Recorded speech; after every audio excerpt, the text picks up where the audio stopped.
All right, let's get into this bad boy.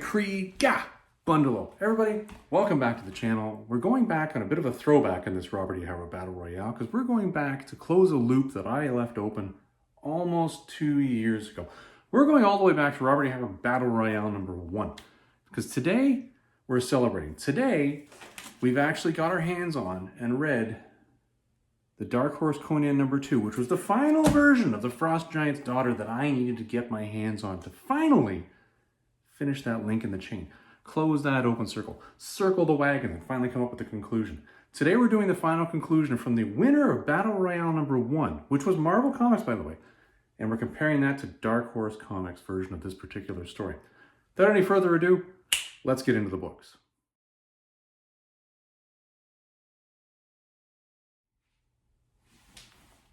Now, before we get into the story, I'm going to sideline this one a little bit. I'm going to throw in an extra little blurb now.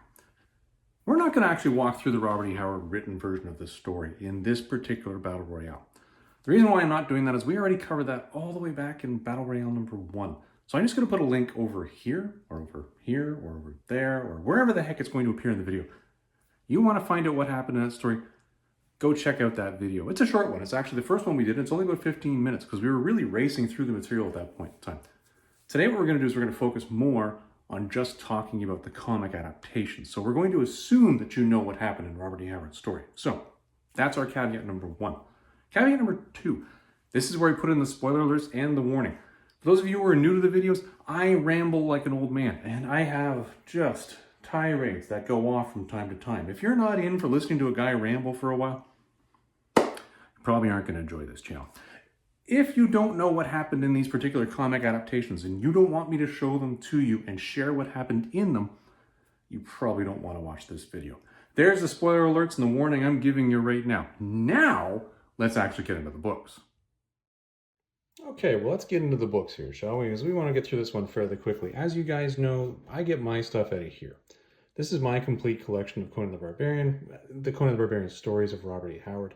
It's a good one. I enjoy it. And what it has is a lot of the stuff that's really original what Robert E. Howard wrote. Now, as I mentioned in the intro, we're not going to go through this today because I've already covered that material in that first Robert E. Howard Battle Royale video. So there's no sense in rehashing this. We've already done it. We know what the story is. And if you are looking for that and you didn't follow the link initially, head to my actual homepage where you see all my videos.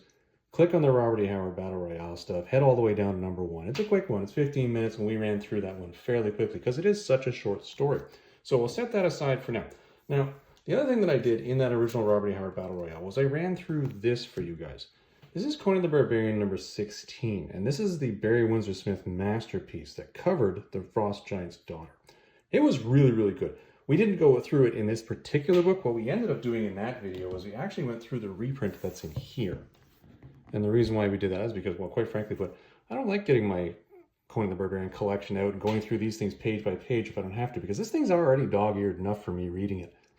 It doesn't need more what we're going to call tough love. It needs to just be left alone at this point in time.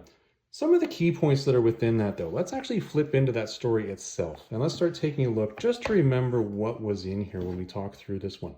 Now, I believe I actually made a secondary video where I talked about the editing of the Frost Giant's Daughter. And I think that was a particularly pertinent one because it was edited in the comic format. And the big edit that came in here, let's see if we can flip our way forward to this right now. Oh, easy over there, Space Charlie Brown. You just take her easy, buddy. You just calm down. Is that panel right there? That panel right there was edited in the comic version. And if you actually go back and find the black and white version, which is out there, I think in a Savage Sword reprint, you will see this unedited, which is interesting because as you can see here, there's really not that much by our standards today that you would think, geez, you better edit that. And we actually look at the black and white version, you're going to find the same thing. Really not that much there that says, we better edit that. Now, what did I like about this one? Well, it was short. It was short, and to my mind, and you'll see that in my video #1, this ran through the story basically word for what happened. It very much matched what Robert E. Howard wrote. Conan was aggravated, he was actually led into this, and you could understand that the fact that the Frost Giant's Daughter was actually the one who was driving him to this level of insanity. It's kind of funny though, when you look here, where are we here? When you're looking at the dialogue, you get a sense of the conversation happening, which again does match what Robert E. Howard said. But when we turn it a little bit further and you see the comment here, you cannot follow where I would lead, and suddenly you see Conan turn from what's normally a rational person, like right here, you understand, he's been asked if she's beautiful, and he says, like dawn running naked on the snows, which for Conan, I'm sorry, that's very poetic and very introspective and very calm. And this is, and remember, this is a young Conan, not the old, like, grizzled, angry Conan. This is a younger man. And to have that come out of him is like, huh. And Robert E. Howard wrote that in there. It does show him being the calm, intellectual person. And bear in mind, he just came out of a massive battle where he fought to the point where, well, he was almost dead. But he did make it through, right? So you're like, all right, well, here's a guy who calmed right down, and that's what he did. But suddenly he turns on a dime. And that's part of the story Robert E. Howard wrote, was that he turned. And he goes to this maddened state where he's chasing this frost giant's daughter. And of course she leads him into a trap where they're trying to harvest his heart to feed to their father. And at the end of the day, he kills both of her brothers, like right here, who are the frost giants. And then, of course, he catches her. And this is actually written into the Robert E. Howard story, which is the part that, well, the part really Robert E. Howard is pushing Conan onto this woman. Quite frankly, but he's bruising her lips with his kisses. That's the actual language that Robert E. Howard briefly alludes to in his written work, but he doesn't go into more detail. So you understand, all right, Conan's really pushing himself on her, which isn't typical for Conan. So you're saying, I wonder why he's doing that. That was one of these things in the story that I've always had an issue with when I read it, is why was he maddened to that point? I honestly, you can think about it, and you can ask yourself that question a myriad of times, but it just doesn't ring true. At the end of the day, she gets that lightning bolt, is saved by her father, off she goes. Conan, of course, passes out. There's a couple of panels here that show the mountains literally fumbling around him and turning into tidal waves, part of the language Robert E. Howard used. And then he was awoken by his colleagues, who have said, oh, well, we brought you back, why'd you wander off? And he's like, oh, it was just a dream. But then this older guy's like, no, dude. You saw the frost giant's daughter. Trust me, I've seen her. That's real. And then, of course, they look in his hand, and there's that piece of her gossamer gown. A very good copy, or a very good interpretation, more correctly, of the Robert E. Howard story. This was well done, and I actually like this one. Now, just because I liked it doesn't mean it's actually the best one out there. And as you know, the part of this video and the whole point of this series is what's the best version of the Robert E. Howard comic adaptations? Well, this is the next one we're going to compare it to. Bear in mind, previously I compared this to the Ablaze version of the story, which again was masterfully done, but it did deviate a fair amount from the original Robert E. Howard content. It added more, which I think made it a more appropriate and full story for today's audiences. But still, the point of this series is what's closer to the Robert E. Howard. So, hence the reason why Marvel was the winner. Now let's take a look at the Dark Horse version. Now, caveat I'm throwing out right now. Every Dark Horse version that came out of this particular era and this particular time, we noted was very good at doing the Robert E. Howard adaptations. We noted this. We've seen this in all of our other videos. So I'm quite curious as to what's going to come out of this one because, as you guys know, we do this review thing where I show you what happened in them. But when I actually do my conclusions at the end, that's ad hoc. So we'll see what we think after we actually do this whole review of each of these individually. Word to the wise, though, and warning now, if you have younger viewers that are in there and they're watching this whole series, you might want to send them on out of the room. Now, I'm not saying there's full-blown nudity in this thing that's really offensive, but as we know, Dark Horse does push the limits on this stuff, all right? So you're looking at a whole lot of Peter Griffin's side boob in this, so be prepared, as is fairly evident from the obvious cover we've got here. And what's kind of fun about this one was there are white spots on this cover, and when I got this one in, it looked pretty rough. I actually tried using, and this is for the first time I've ever done this, comic book dry cleaning techniques to actually clean a fair amount of this up. And I'm pleased to say, this is a lot whiter than it was when I started. All right, let's get into the story here, shall we? So, the story starts off with basically a battle scene. Conan is here, and they do make the reference over here that he's about 16 summers out of, birth when he left and so went wandering. They recognize and they discuss the fact that he's in a battle, and they walk through the two sides that are out there. There's the Aesir and the Vanir. Aesir, I don't know. Listen, you can choose how to pronounce it how you want. We're going to go with Aesir on this one, okay? There's a lot of slaughter. He's being called out by this last guy who's saying, tell me your name. And Conan's like, no.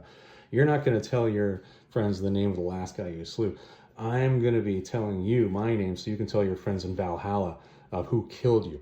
There's the blunt blow across the head, which is why when he does end up running to his Aesir at the end, they do think that he's been delirious because he's been clonked on the head. but at the same time, Conan feigned it, took that hit just so he can get in close and stab this guy through the chest. Very close to the Robert E. Howard description of what happened in this particular part of the story. Quite good. And Conan looks out on the battlefield. Beautiful work. Here's something to observe, though. Look at the color of the sky.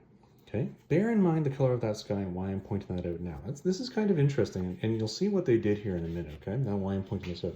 But clearly, this is a battlefield. This is not good. Look at all this death. Ugh. Not a good day for Conan. Anywho, he wanders off. He's sort of looking around, but he's feeling the pain. He's feeling the exhaustion. He's starting to feel what I think is actually snow blindness. And for those of you who live in the northern climes like I do, you know snow blindness is not something to be screwed around with. Now, granted, I'm not that far north, but at least I'm smart enough to know don't go that far north, so that's what happens to you. Anyways, he complains about his eyes and he collapses. But then he finds himself waking up and hearing the laughing, and he notes that the skies are different. The world is different. Now, look at the background in the sky here. See, it's got this kind of purpley sort of color. Interesting, you've got this bluer sort of natural color that you'd see in like a stormy, overcast, like snow-covered area, which is much like the gloom of most of our winter. But then you see it going to this color, and we now get a sense that Conan's really going into a different realm here. He's in a place that's entirely different than the real world, but is still the real world, because it does have real-world ramifications, as we find out later. Now, obviously, who's there? It's the Frost Giant's daughter. Again, look at the color of the background. Note we're in this mythical world. And she's described as just wearing that gossamer robe. And she does talk to Conan. Interestingly, though, the conversation that goes here, which is very, very close to Robert E. Howard's work, shows you different interpretations within it. This is a lot of fun, because it's Dark Horse's interpretation of this that I think adds more to the Robert E. Howard version. I think this actually adds. So bear in mind, remember that comment I made earlier where I said, you know, I don't really understand Conan's sort of aggression that sort of snaps up out of nowhere. And I know I've talked to people about this, and they said, well, no, it's because Alati, I think that's her name, has ensorcelled him. That she has triggered him with some sort of magic to drive him to the madness that he goes to. And I'm like, well, it could be, and I'm not going to argue with that. That very well might be the case. But I don't really see how it's done.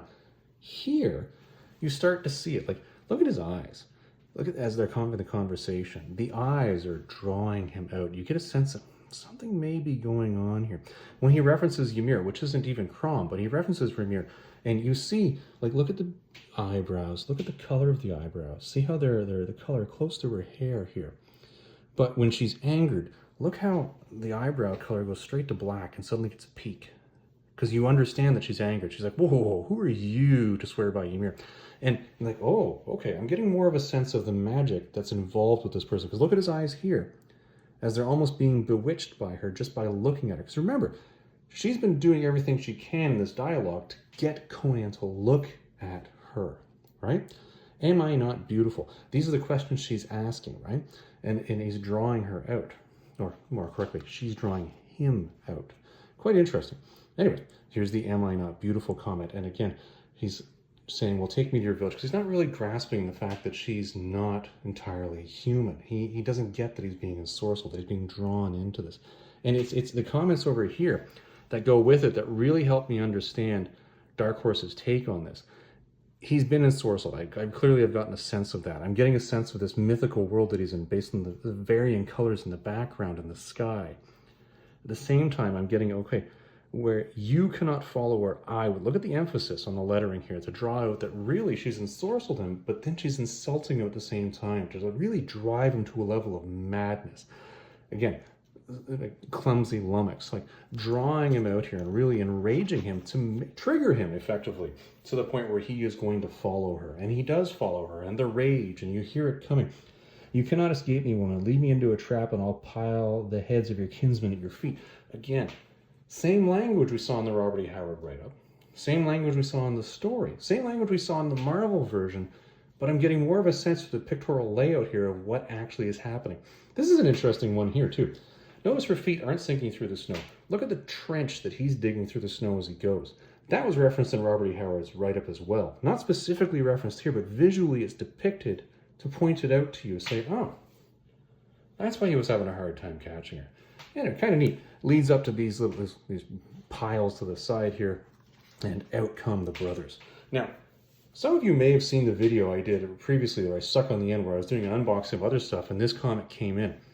The reason I ended up with this comic now is because I was finally triggered to buy it, because I picked up the Titan book, which had an homage cover of one of these, and I was convinced that it was from the cover of this, stupidly forgetting what the actual cover of this book looked like, because when I saw that homage cover, I pictured these two, because I've seen this image before, and I'm thinking, this has got to be it. So I bought it, I have it here, and now I'm doing the Robert E. Howard Battle Royale to close this one off, to finish that circle. But it's not actually the cover. So now I'm quite curious. I got to find out what that particular homage cover is, because I have been making sure that I have each homage for every individual issue that I've been buying. Anyways, the dialogue matches. She says, you know, bring out his heart, we'll put it on our father's board while it's still smoking or steaming. I don't remember. He kills the two brothers. Like, again, pretty cool battle, actually. I like what they did here, and I do like how they depicted these guys, just to show they are that much larger than life. But Conan, with the ferocity that is Conan, somehow makes it through this and kills them. Now you see this change. And this is a very material change of what's happening. You notice the intensity of the sky background is coming up. The layering of the color difference between this world and what we saw initially is increasing. Again, you're depicting the fact that the intensity of what's happening in this pseudo world that he's in is getting harsher and harsher. And she ain't happy. Look at the language. No, look at the way she's drawn. Suddenly you have fear. You no longer have the mocking sort of, you know, I'm so much more powerful than you person mocking him. You have this fear, and she runs. And Conan goes after her just like he normally would. They skip a lot of the dialogue that goes in the story where he slowly catches up with her and the length of the time that it takes for him to catch her. But he does catch her. And this is an interesting twist. And this is something Dark Horse has chosen to do. You will notice in the Marvel version, which is over there, which is why I'm pointing over there, he did actually kiss her.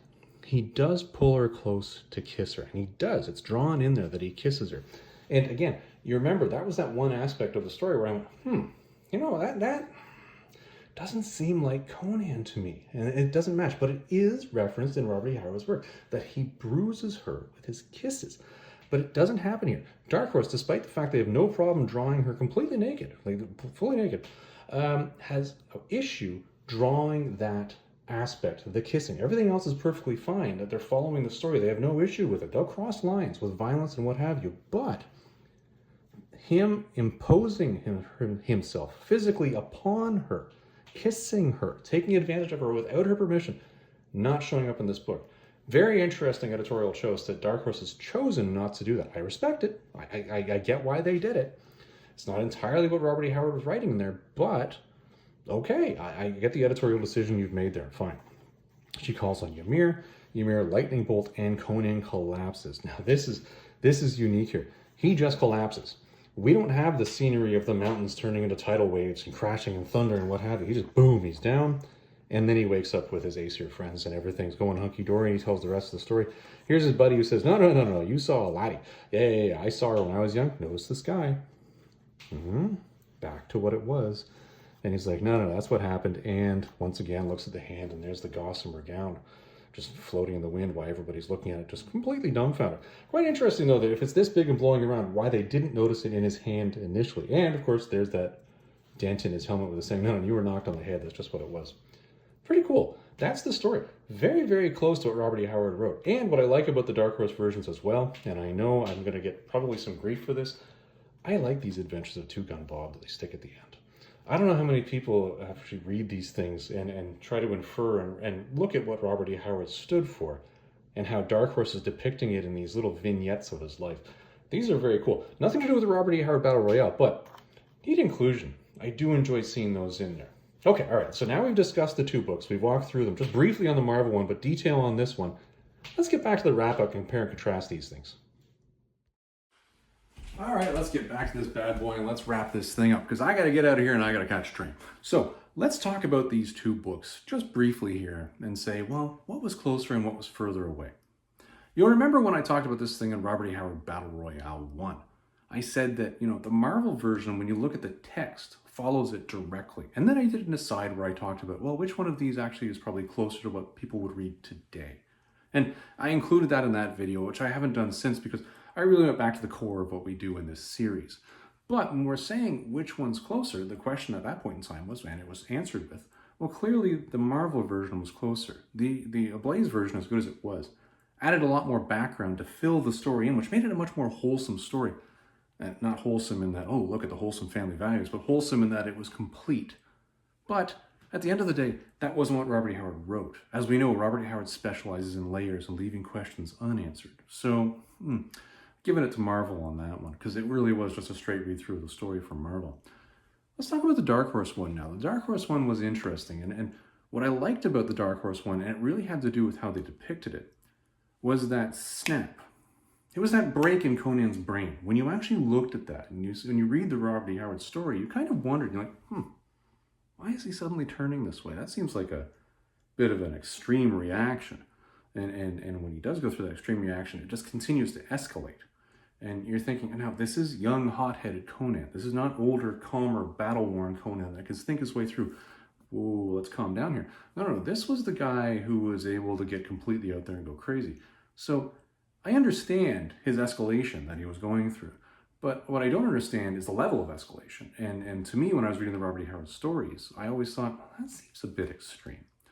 Dark Horse answered that question. And again, this might not be what Robert E. Howard intended, but it answered it in a very interesting way with that change in the background. You notice I pointed to the art that goes with the story. Comics are art and story. When you look at the comic adaptation, the world changed around Conan. It did. It really did. The world changed. He could sense the sky was different. It just felt different to him. If they could write in the fact that it tasted different, he would have included that comment, but Robert E. Howard didn't. You get that sense. And the background, the sky, was the tell-all in the Dark Horse version. And that was the beauty in the art that they put out there. Don't get me wrong. I love Barry Windsor Smith. He does genius stuff, and I love the detail he does. But the choice Dark Horse made here to actually draw in that, okay, you're now out of the real world. You're somewhere else, number one. Number two, you are totally getting mind-pounded by this woman.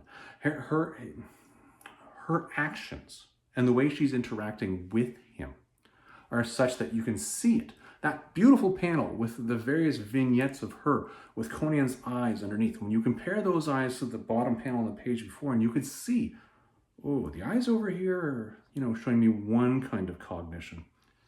These ones are looking a little different. His answers, you could see they're starting to become a little bit more direct. The breakup of the dialogue between the panels, again, leads to the assumption that he is being ensorcelled. He is being completely bewitched by her. And when she triggers him by saying, somewhere you cannot follow, that was the final step. That was, I'm done. We're going. It's on. And off they went to the rest of the adventure, which very much followed the Robert E. Howard version. There is that little editorial choice at the end where they said, you know what, this doodle over here, this whole doodly with the, the whole kissy, that's out. Good choice. I get it. I understand why, and that's all I'm going to say about it. But is that what Robert E. Howard intended? I don't know. Because when I read through the Robert E. Howard story, that comment of him bruising her with his kisses is the end of a sentence. It's almost like you could argue, and this is probably close to one of those Hyborian Age conspiracy theories, did he just include that for the editors? Bear in mind, we know this. At the time, they were looking to go to the whole sex sells extreme that they could in those original pulp magazines. That's what the editors were shooting for, and that's what led to the paintings that were on the covers.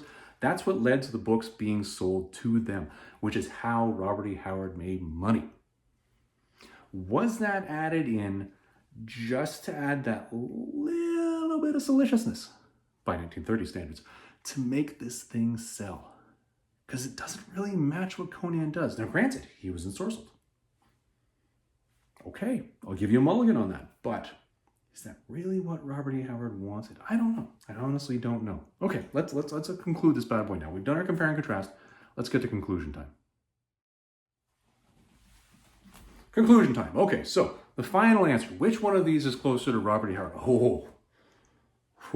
Okay. That's a toughie. Okay, I knew this was coming and I was kind of dreading this moment. Okay, when I'm looking at these two, let's go back to what Robert E. Howard wrote. Let's stick with that. That's the point of what we do here in this particular series. As I've said before, that Marvel version is a straight read through of the story. The ending, This is something I haven't mentioned before. The ending. Robert E. Howard clearly wrote in his story that when Conan was thundering in after the whole lightning bolt and he was getting ready to boom and he was down before he was found by his Aesir friends, that there was roaring, the earth shook. There was the fact that the mountains were collapsing. And Barry Windsor-Smith drew that in. It was very much a sense of, okay, I'm including it and that's the story. It was only 2 panels, but it was there. I think that may have been a misinterpretation. I think what Robert E. Howard was writing at the time was the fact that really Conan was thundering in. I don't know how many of you have passed out from exhaustion before. I gotta tell you, I've been at the point where I've started to see the tunnel, I've had the vision blur, and I was able to bring myself back just because I was very much aware and terrified of what was happening. I don't know how many of you have actually gone all the way to the point, but I wonder, is it similar to that? Is it similar to thundering? Do you feel the earth shaking? Do you hear the roar? Does all the things happen that happened in that write-up really match something that was close to what Barry Windsor-Smith drew? I don't know, and I hope I'll never find out, honestly. And I'll tell you, I'm going to assume, though, that probably what Robert E. Howard was writing was that. I'm going to assume in my interpretation that the mountains were not collapsing. It was not a case of the fact of, the ground suddenly became waves, and that I don't think that actually happened. I don't think that was a literal thing. I think that was a figurative tool. I think that was what Robert E. Howard was writing to describe the impact that was going through Conan's mind as he collapsed.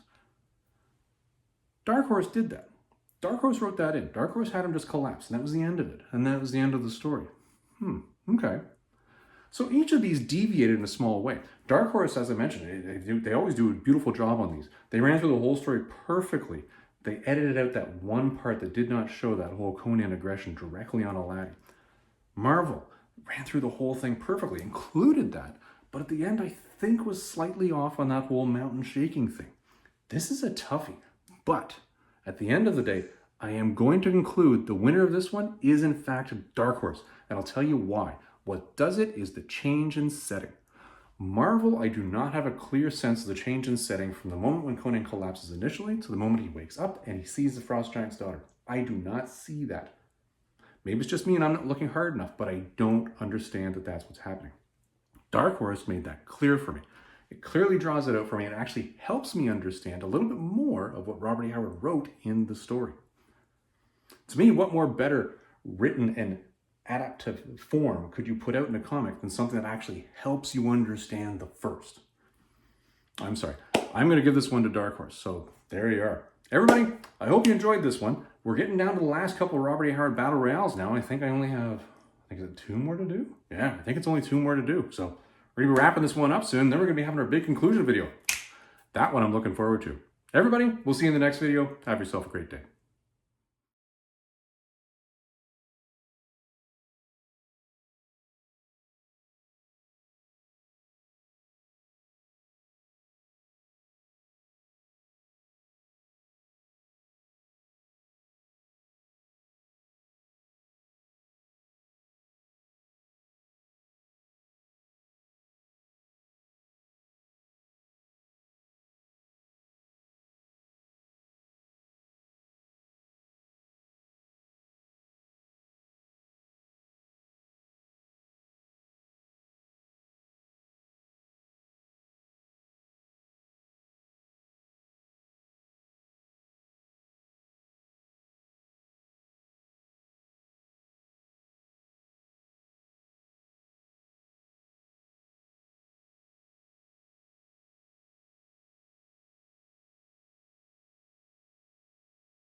It's tricky to rock out rhyme, that's right on time, it's tricky. Everybody, welcome back to the post-credit scene. I love that. I'm going to call this a post-credit scene, and I don't even do credits on this video.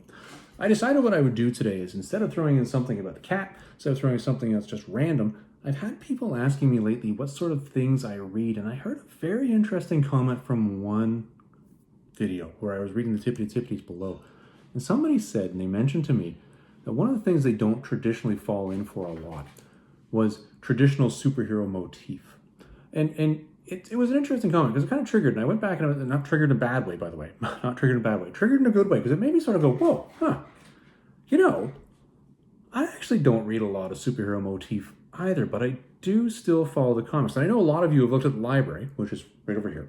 And one of the things that you mentioned is, you know, you've got some Superman books up there. I do. I have Superman books up there because Superman's kind of my jam. But I got a lot of indie comics up there. And a lot of stuff that's completely not superhero stuff or superhero related. And the stuff that I actually read today, you'd be surprised to hear, is mostly not superhero stuff. So I thought what I would do is I would actually share a little bit of the stuff that I am reading right now. And just make you guys aware of, like, the fact is, I'm still a comic guy. Despite the fact that I'm really Robert E. Howard and Conan specific, I do actually read some other things from time to time. And maybe we'll showcase some stuff here. And if you like the stuff that I read that's Robert E. Howard stuff, you like what I'm saying, maybe you'll like these as well. And it's always good to share. First thing that I picked up, which is a newer one for me, never seen this before. And the only reason I bought this was because, that's a pretty cool cover. And you know, you're always supposed to say, hey, don't buy it just based on the cover. But I did. I bought this because of the art style that was on it. Check that out. Now, this is an interesting, this is the space between. And it's a very neat story. It's a sci-fi story, and I'm only on issue 1, because this is the only one I picked up so far. And it's a sci-fi story about a society living on an asteroid that, from what I can understand in here, is traveling from Earth, which I guess is no longer habitable, and they're going to a different place. And they know it's going to be a generational trip, which is why they're living on this asteroid, and they made a living city out of it. Really, really cool story that has motifs within it that are class-based, like, you know, there's a class struggle going on. Also, the idea that a society can form that'll completely change the way that we look at society today, just based on functionality, as opposed to like a capitalist or a communist study.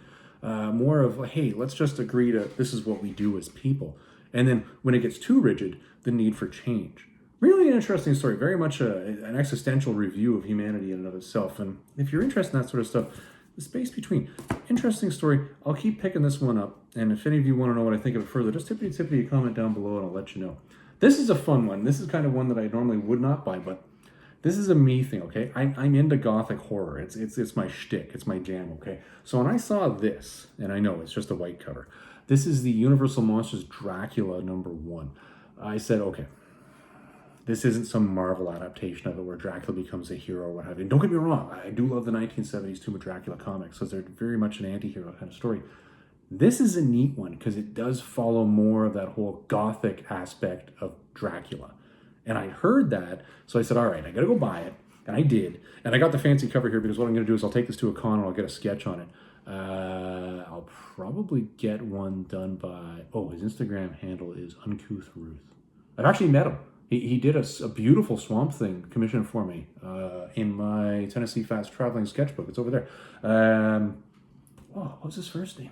Oh my God, can't recollect. I'll probably get him to do one of this though. Now, this is probably going to be where we get to the point where some of you are going to say, well, hold on, Tennessee Fats, that is superhero stuff.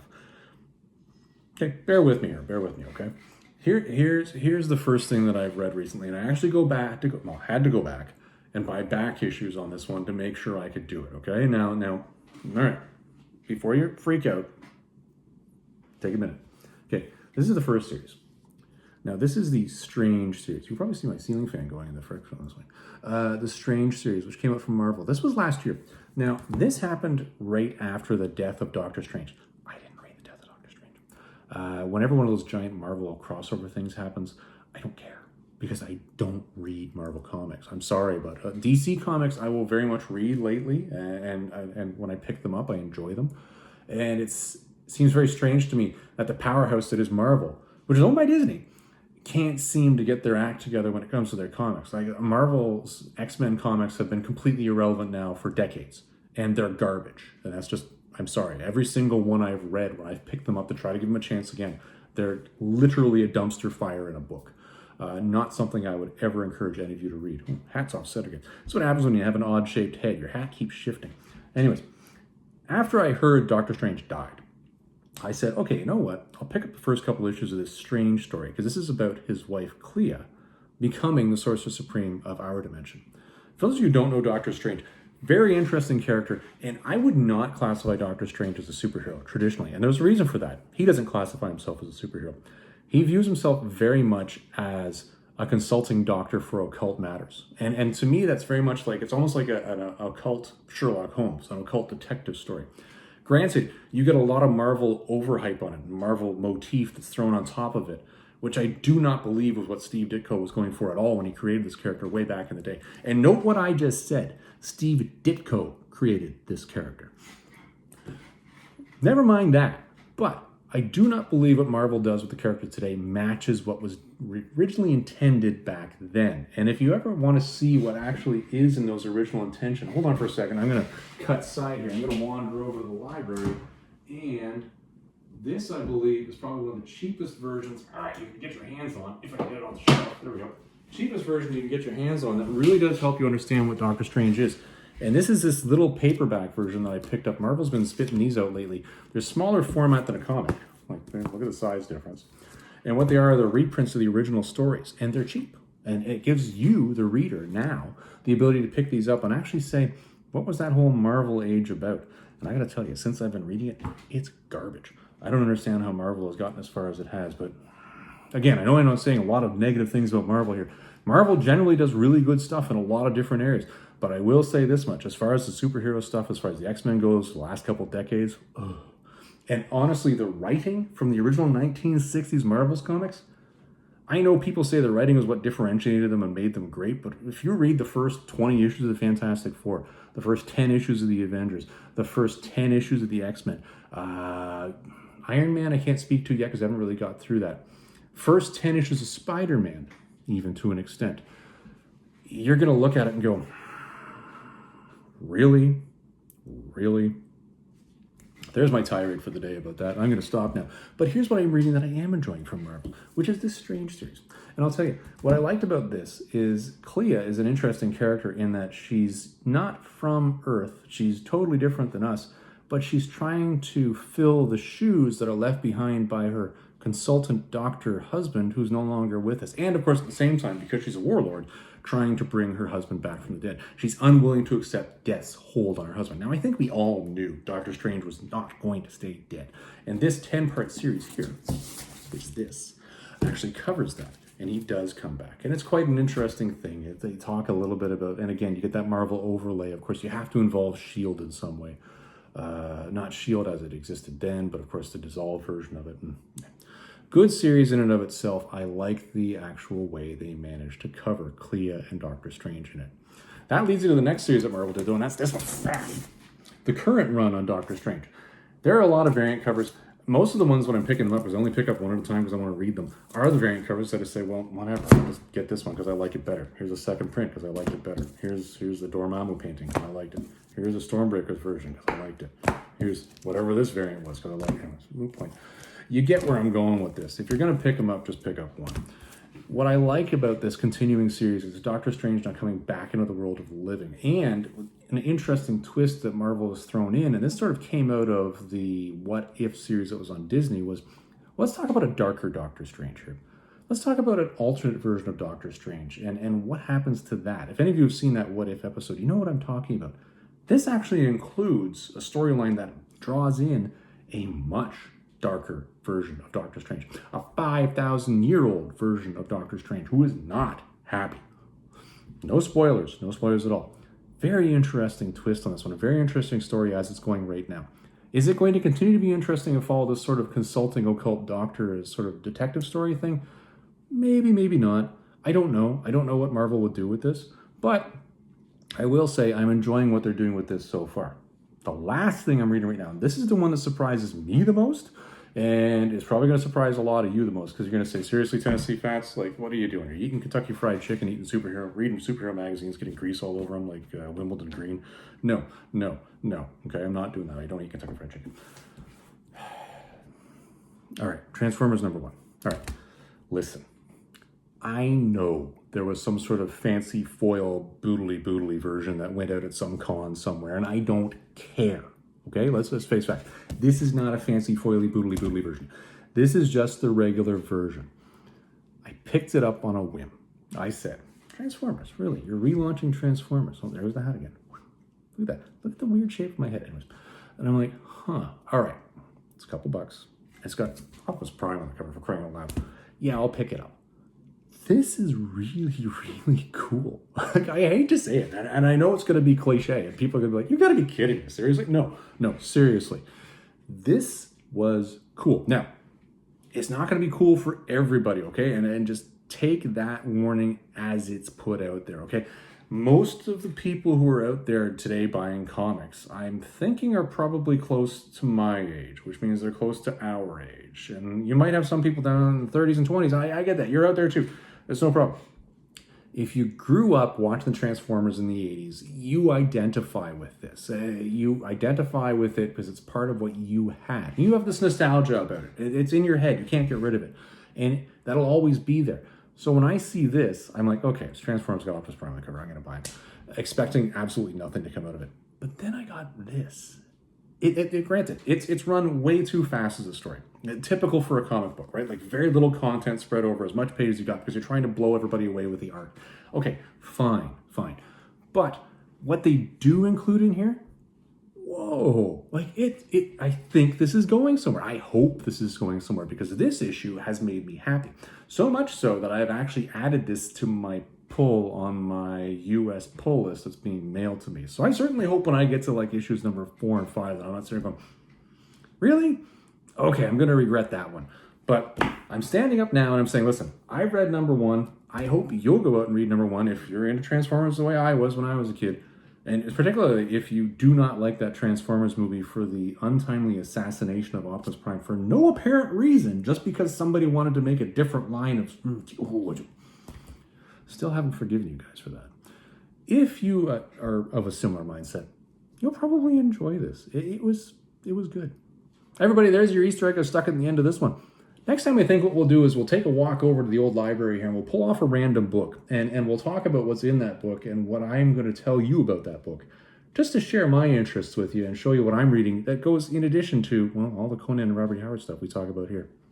Everybody, have yourself a great day. I got to get out of here. I got to catch this train.